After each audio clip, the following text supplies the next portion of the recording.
What's up with the ridiculous getup, you're asking? Well, for the past 6 months, I've been on the run.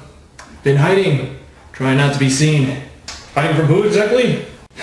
Might as well address the elephant in the room. In my top 10 cartoons video, I placed the top 3 as Teenage Mutant Ninja Turtles, Earthworm Jim, and the champion, Dragon Ball Z, only to have an unexpected contestant enter and bump every show down a spot. The reason I'm bringing this up is because this led to quite the interrogation. How could I put Earthworm Jim not only below Dragon Ball Z but also My Little Pony? Despite the reasons I gave, people found it hard to believe. Those who know me well understand that Earthworm Jim is without a doubt my favorite childhood icon ever. And besides, it was a list of the top 10 cartoons I had watched. Emotions aside, I had to place Dragon Ball Z at number 1, Dragon Ball 2, and MLP at number 1 for all the milestones it had broken down. If it was a list of my personal top 10 favorite cartoons, then the placements would have been very different. Number 4 would have been Ninja Turtles, number 3 would have been Dragon Ball Z, and number 2 would have been, well, that's the hard part. I know that the answer should be clear, but to be honest, both shows have such similar qualities and attributes that to pick one straight out right now feels difficult.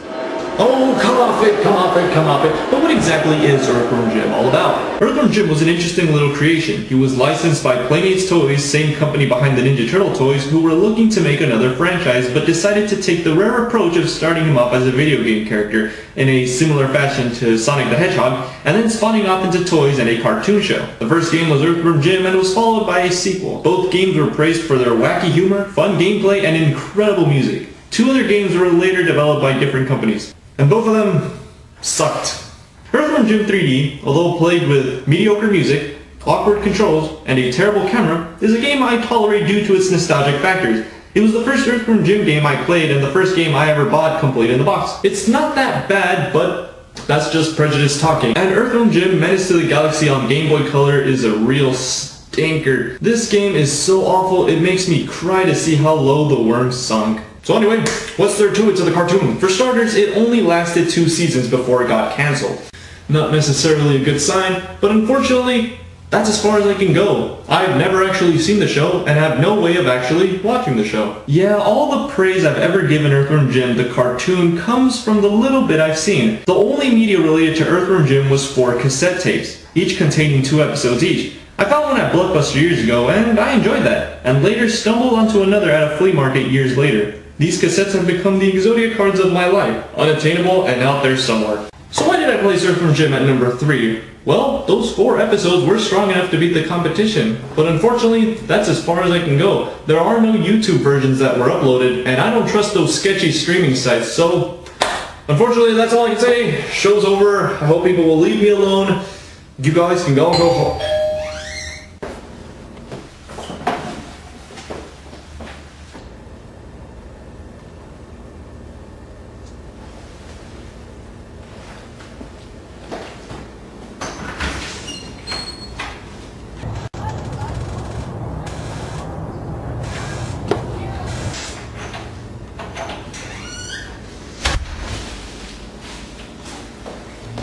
Nothing good ever comes from receiving packages.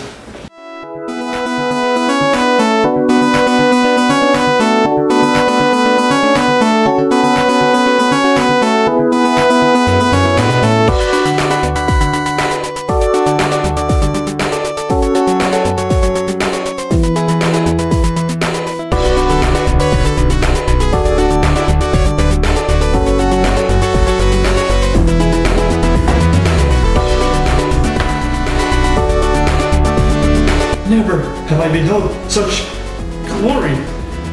Is it time? Is it time to finally see if the myth is a reality?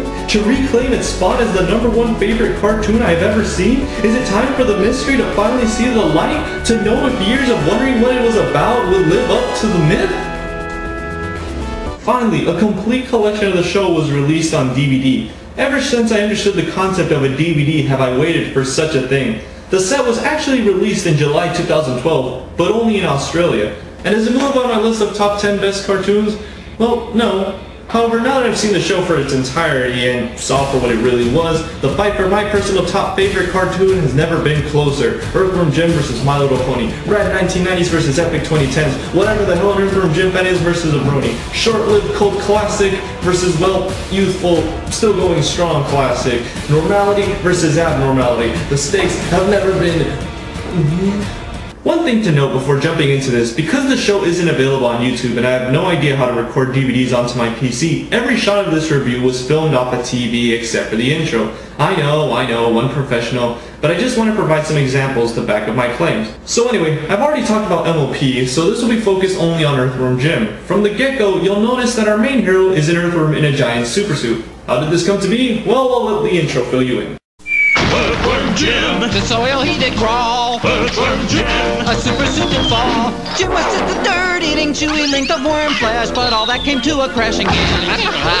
Earthworm Jim. The suit was created by Professor Monkey for a head, who gave his Psycho, a space crow alien bounty hunter, who lost it on his way to deliver it to the evil queen, pulsating, bloated, festering, sweaty, pus-filled, malformed slug for a butt. Along the way, other villains want to take the suit as well, as Bob the Killer Goldfish, an evil goldfish from La Planeta de Agua, who is backed up by his minion of cats. Speaking of cats, there's Evil the Cat from the planet Heck, who aims to steal Jim's suit to destroy the universe. These are all villains from the game. There was a show exclusive villain, Evil Jim. He was in a game, but that poop stain of a game was based on the show and came out after. He is Jim's evil twin. Yeah, this is a colorful cast of crazy characters. With so many villains, you'd think they'd lose their purpose and become forgettable. But the chemistry between the villains is well suited. Professor Monkey for a head and Psycho are often paired together as they both want to deliver the suit to the Queen, whose ultimate goal is to conquer the universe. Bob the Goldfish wants to conquer the universe as well, but is usually seen as an independent player. Evil the Cat is unique because his ambition isn't to take over the universe, he's out to straight up destroy it. You'd think having a limited cast of repeating villains would lead to a boring repeated story, which may be why the show was cancelled in 2 seasons. Ah, narrator's too good for our predictable story structure, eh? Getting himself a tune. But to me, I always looked forward to see how these villains would interact amongst themselves. Also, it helped that having an outlandish story like Earthworm Jim that allowed for space travel left plenty of room for ridiculous planets, such as the planet of the mimes, or the planet of the easily scared people. So that's the bad guys. Well, what about the good guys? You got Peter Puppy, Jim's sidekick, who isn't so trusty as he'll turn into a monster when scared or hurt. Princess What's-Her-Name, Queen Slug for a Butt's hideously deformed twin sister. Well, obviously Insecticon standards of beauty are rather different from our own. And of course, Earthworm Jim himself, who I swear to God might be the most adorable cartoon character ever. I lost my own parents to the footfalls of unthinking boot wearers. The horrible boots which took from me all I love. Buy the orphan something nice. Like some of them toy aerial planes. I can't destroy the universe with this. Whoops. But I think what makes this character so much more enjoyable is his voice, which is provided by Dan Castellaneta, the voice of Homer Simpson. And would you be able to tell? He clearly steals the show. However, that isn't to say the show was perfect, as it did have some flaws. Running gags being one of them. There's a recurring joke about haggis. The first time we see it, the joke works nicely. Hey, this haggis stuff is great. How come no one ever comes here? Because haggis is made from the heart, lungs, and liver of a sheep boiled in its own stomach. The second time works just as fine as the character already knows what it is. This stuff is great. What is it? It is a traditional Insecticon dish. We call it haggis. It's made from... I know. The heart, lungs, and liver of a sheep boiled in its own stomach. Excuse me? But they use this joke almost every other episode to the point that it stops being funny. Let me tell you how they prepare it. Don't tell me. You take the heart, lungs, and liver of a sheep and boil them in its own stomach. They even go as far as to try to save it by turning Peter Puppy into haggis, which ultimately fell flat. Had I seen the show once a week, maybe the joke would have been tolerable. But it really sticks out in DVD form because watching 4 episodes at a time and hearing the same joke at least twice really proves to be awkward. Running gags aren't exactly this show's strong suit. What makes this show great are the characters. Not to mention that the animation is really great too. Every expression just feels fun to watch, and although it's 90s animation, it never feels floaty or boring. Also, the humor is really good too. Are you broke? Out of work? Stuck in a rut? Well, that explains why you're watching mid-morning TV, you lazy, worthless goons! You make me sick! As for the show's feel, I know in the past I've criticized shows for feeling dated, and in this case it handles itself pretty well. Oh, we could just grab one of these. They offer the secret on videotape, laserdisc, and CD-ROM. Well, for the most part. Overall, if you're a fan of comedy cartoons, then this is a show you'll definitely enjoy. If you are more interested in deep, thoughtful episodes or cartoons where it follows a storyline, sort of like Dragon Ball Z, then maybe this won't exactly be your thing. It knows what it wants to be and delivers. If you're a fan of the video game or grew up with the toys, Earthworm Jim the cartoon series will not disappoint. So there, that's all I can say. It's really a simple show and not much can really be said. It's unfortunate that it only lasted 2 seasons, 23 amazingly awesome episodes that weren't forgettable. It's funny, when I got the DVDs, I burned through them. I would watch 3 to 4 episodes at a time, and I tend to only be able to sit through 2 episodes of most cartoons. Makes sense, I mean Earthworm Jim is something I've been waiting for a long time, and to see it deliver positively only made it more obvious that I would want to watch it through so quickly, to want to take it all in as fast as possible. Only one other cartoon had that effect on me, and for that reason I had no choice but to put it on my #1 spot of best cartoons.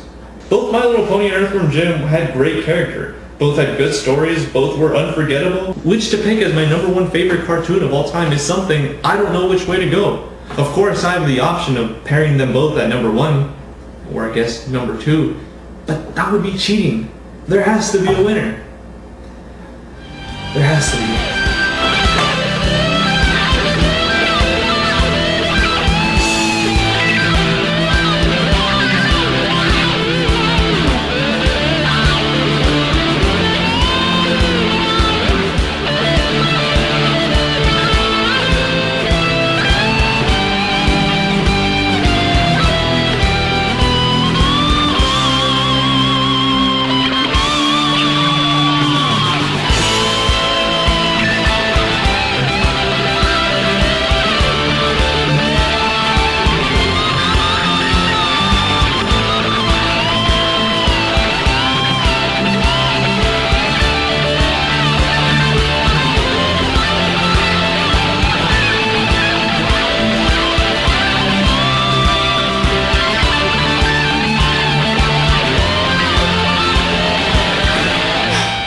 The choice has been made.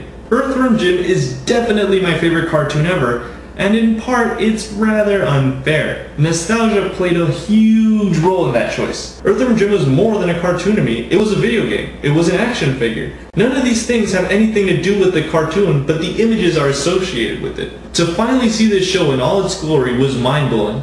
It far exceeded my expectations. It had its problem, but in the end, it's Earthworm Jim. And that's the end of this little review. I recommend the DVDs hardcore. The episodes themselves are on the internet somewhere, I bet, so if you got time, go watch them. It's only 23 episodes, not that long a time, but definitely worth every minute. If you'll excuse me, I think I'm done running.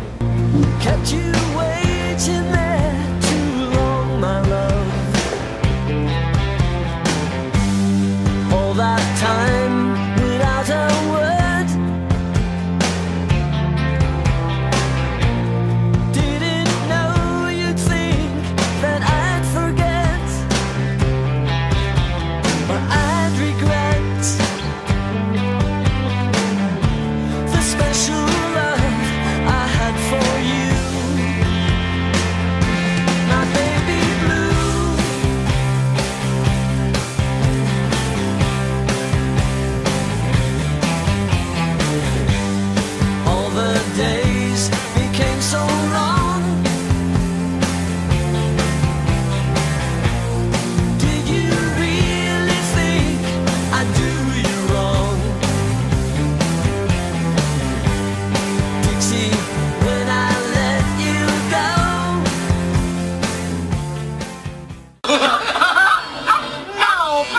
Not on the table!